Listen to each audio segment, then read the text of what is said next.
sandy beaches, laid-back surfers, ancient temples and lush green rice paddies.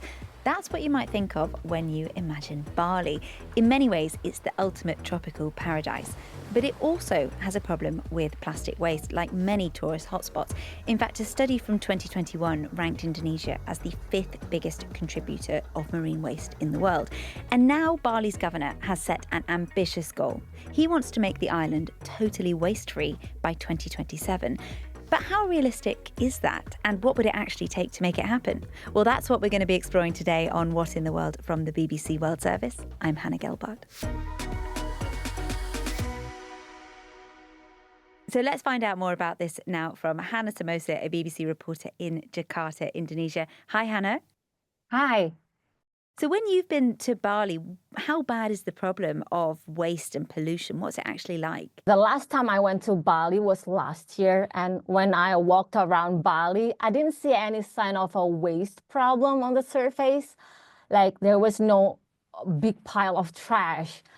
Yes, I saw a small amount of trash here and there, but if you go to the landfill, you will see a mountain of trash because the Balinese landfill right now is in the stage of overcapacity. The problem is Indonesians and Balinese in particular are not used to sorting waste. Yes, in metropolitan areas, the people are more aware of it. But in rural areas, they are still not used to sorting waste.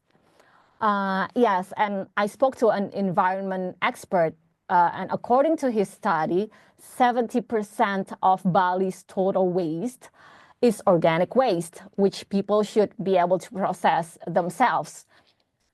But they are not. So the impact is that the landfill right now is filled with organic waste. If you see viral videos of a big pile of trash on popular beaches in Bali, it always happens at the end of the year. It is because of the change of the season. So due to the change of seasons, rubbish from the islands around Bali is carried away to the coast of Bali.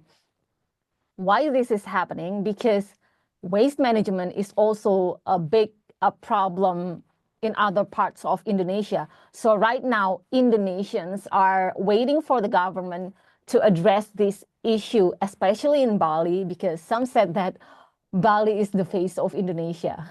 Balinese people have their own tradition of processing waste. So every traditional Balinese household has like a hole where they can throw their organic waste. But the problem in the modern day is the plastic waste, right? So many people don't know what to do with the plastic waste. And with only around 40% of the population in Indonesia has access to waste collection services, many people end up burning it and causing pollution. And how much does tourism play into the problems, particularly in Bali? It's one of the most popular parts of Southeast Asia for tourists to visit. Yes, it is a very popular tourist destination. And Bali now has a population of 4 million residents, but this tiny island welcomes around 16 million tourists every year. And a recent study found that tourists produce 3.5 times more waste than the locals. And the problem right now is that the government always sets a high tourist target for Bali every year. So now activists urge the government to think more about the environmental preservation rather than just profit. So now the governor of Bali has said that he wants the island to be totally waste-free by 2027. What does waste-free actually mean? There is no exact explanation from the government. Some said that they want to get rid of the plastic waste, but some said that they want the landfill to stop to use the landfill. So even the definition from the government itself is not clear enough for the people to understand. So it will be very hard for Bali to achieve the goal that doesn't even concrete. And what would this actually mean for Bali? What would it actually involve? Okay, there are two main areas here. So the first one is to reduce the waste, and the second one is how to manage the waste that are already exist. So the first one, to reduce the waste, government ban government offices and public schools to provide or sell plastic packaged food and beverages, like for meetings or to sell in cafeterias. And for the waste management, there are several steps. The first one is each village must have regulations to transport waste separately. If not, there will be a sanction in the form of delays in financial assistance for the village, and also delays in incentives for the village officials. The second one, the government wants to enhance organic waste processing using modern compost. And also inorganic waste is taken to the waste bank to be recycled. And the government is trying to build recycled sites, but until now, this recycling site is still limited.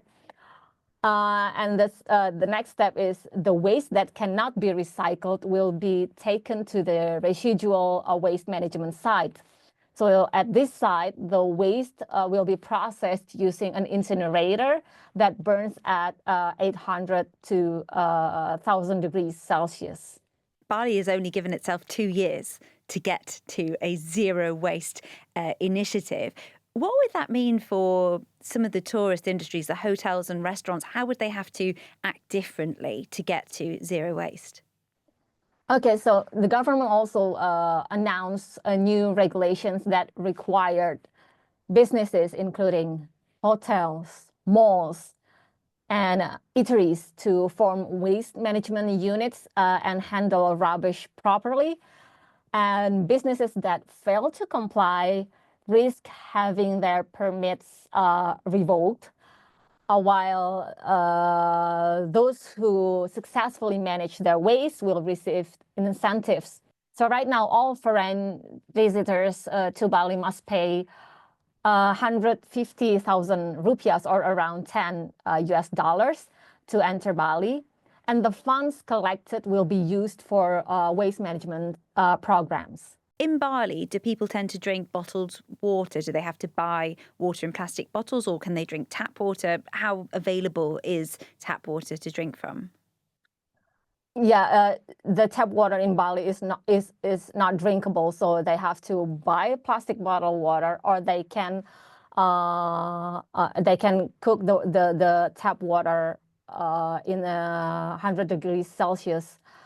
So yeah, but the problem is the tourists, they don't want to consume tap water even though it has been cooked.